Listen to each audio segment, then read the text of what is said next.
Hello everyone, Sheek here with another Transformers review, and today I will be reviewing the Transformers Kingdom War for Cybertron Trilogy Ractonite.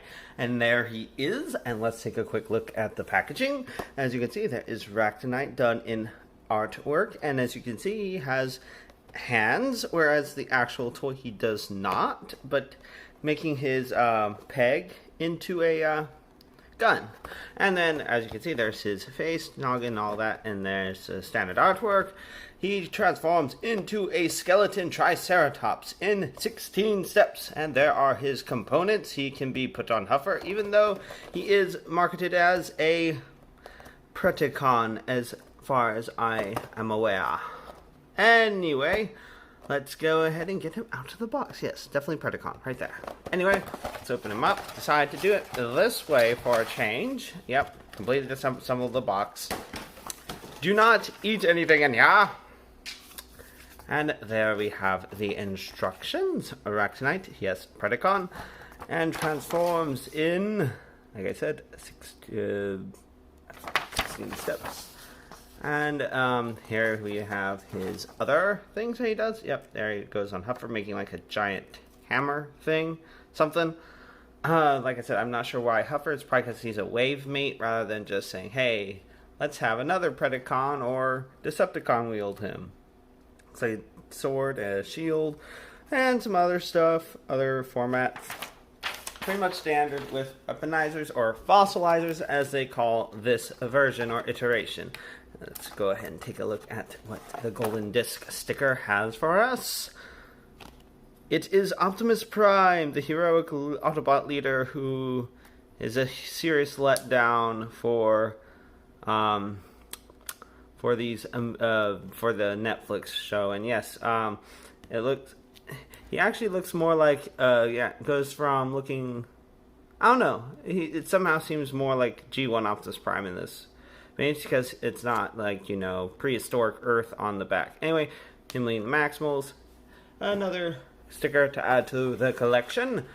And, yep, let's go ahead and get his tail out. And this is not the first time that I've attempted to review him. This is the second attempt.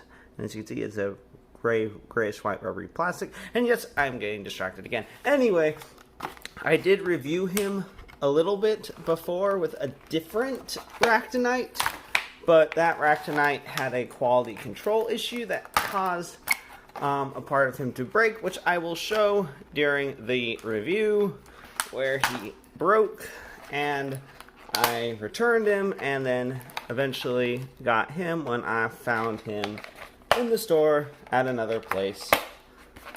Okay. And as you can see, his helmet has closed.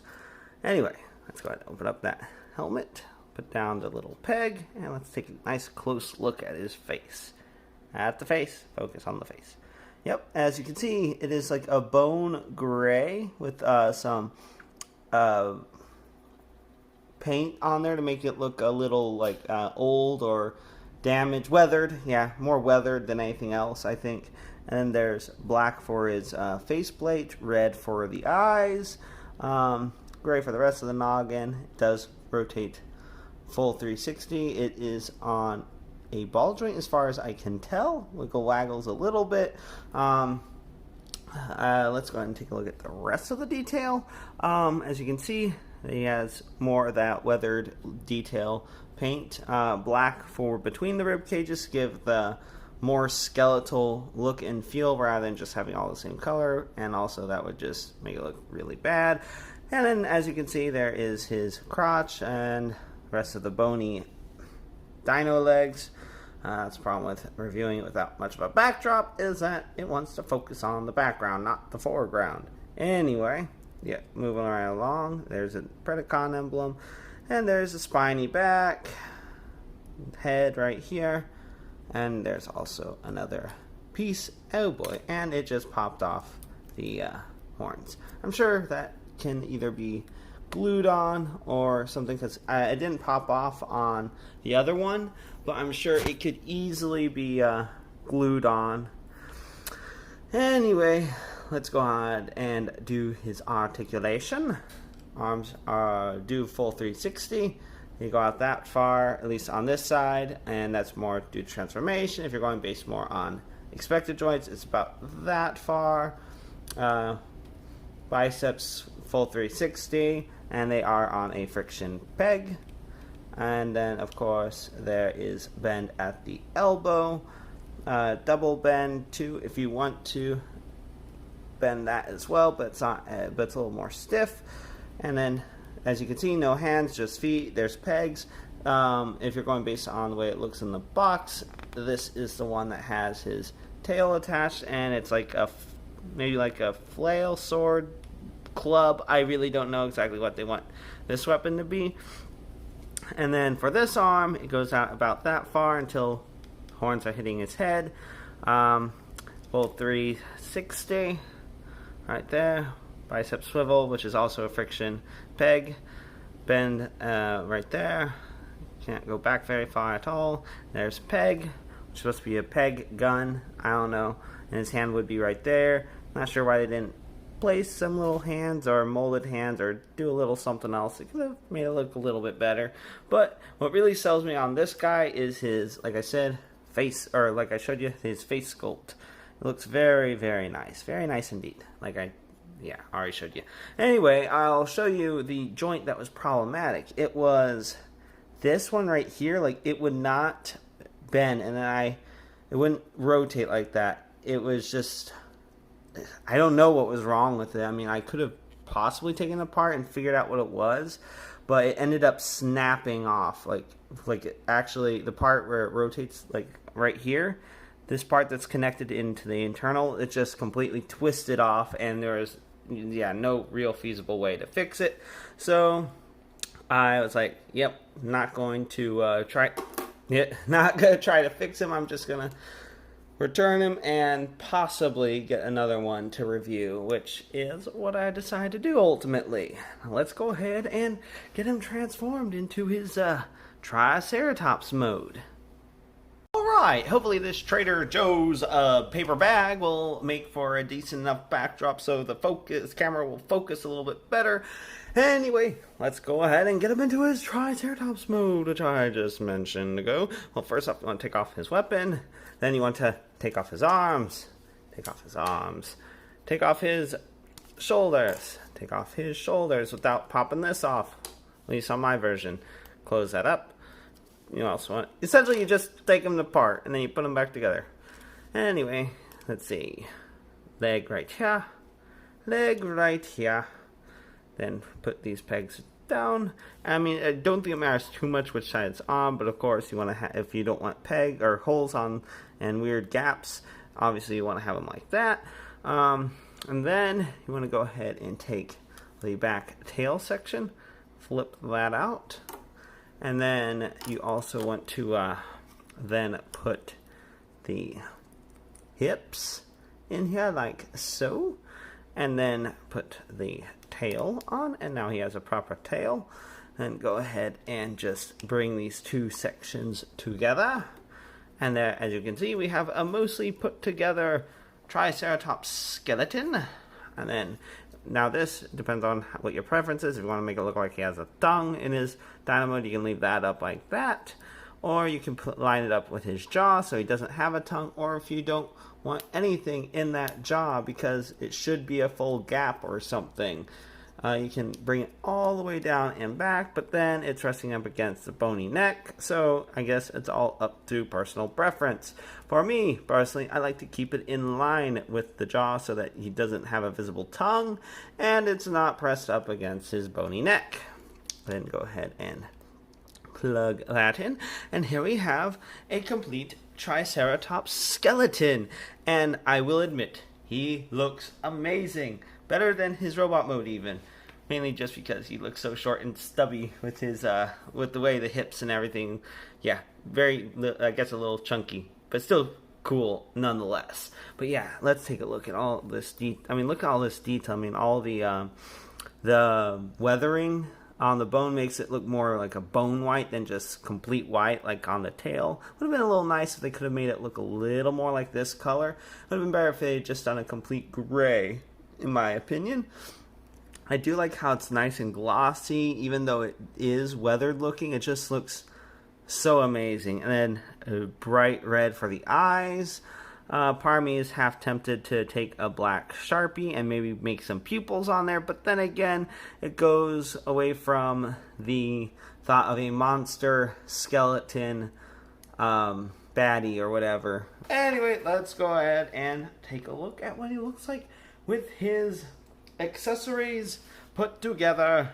Well, him as accessories when he's taken apart, as his different weapons and components. Unfortunately, I do not have anyone to do that with right now. Oh well, I'll just set him upside, sort of like a miniature armory, if you will. Alright, so here we have Ractonite in all of his constituting parts. Let's go ahead and make the big old hammer. First off, you want to take this piece right here, and to get, this is the part with his head and all that, you just flip it out like so. Anyway, and then you take one of his hind legs, and then you stick it right in there. You wriggle it on, and then you have that, and then you also want to take this right here, and then you wiggle this on right here like so. And as you can see, it is the beginning of a hammer that just needs its handle, and all you do to make the rest of the handle is to put the waist and hips of him on here, and here we have a big old hammer, probably rocket powered, I don't know, but very powerful, makes a good smacking sound. And as you can see, and I did forget to mention articulation wise, is he does have ankle tiltage, but that's kind of standard these days. But that is problematic for the hammer because it can cause it to wilt. And then if you want to make it even bigger and more powerful, I suppose, more leverage, you can then add the other leg, and then you have a Paleolithic Magnus hammer. That is, I would imagine, is what Magnus would wield if he was living in that time frame. But who knows? Anyway, that's about it for the hammer. Let's go ahead and set top for all there. Alright, here he is again in his base components, and to make a big old club sword thing, a rocket backpack thing, and some body armor, or let's just go ahead and give you a close look at it. To make that, first off, you want to go ahead and take the horns off of the head, which does make it look a little bit goofy now, but set that off to the side because that will be a shield for their arm. Then you'll take the legs, plug the horns into the feet if they don't rotate when you try to put them in, that is. And then you want to attach these legs back to their proper spot on his hips, and there you have that. And the last thing to make the power armor backpack thing is to attach one of the forelegs. So it takes 3 of his 4 legs to make this backpack, and I think it's supposed to be some sort of horn guns. I'm really not sure, but it's supposed to be something. Anyway, that would go on their back. Set that off to the side. And then you take this right here. And then you stick one of the small legs, or the last of the 3 legs, in on there like you would if you were making the hammer, except using all the small legs. Then you want to click it into place right there, although it doesn't click as much as I would like it to, but that's what you do. And then you take the tail and plug it in the top of his head, and then you have a huge old club sword thingy that you plug onto someone's arm, and then this just makes some more body armor. So you have shoulder armor, shield, arm weapon, and then cannon. So yeah, pretty pretty effective, I would guess, if this is an actual gun thing, because if it just shot horns, but then again, depending on what the horns are made of, I guess it could be very strong. Anyway, kind of goofy. Don't really necessarily see the point for this one. This one specifically, body armor, cool. Big old club weapon thing, really cool. Just, I don't know, this one doesn't make as much sense to me. Anyway, there's one more, not two, there's one more way that you can have them configured, and I'll go ahead and show you that in a bit. Alright, third time doing this. You want to go ahead and take off all 3 horns this time, like so, and now you have a pretty bare skull. And then you want to take the one of the small legs, plug it into the mouth, and then you have a real foot and mouth moment. Ha ha ha ha. And then you want to take the tail, plug it in there, and then you have a much leaner, smaller looking club sword thing that you can plug into the arm or hand of another bot. I mean, I guess if you're using it more like a sword, or even whatever type of weapon, if you're swinging, this will definitely act as a guard either for your arm or your hand or however you're holding it.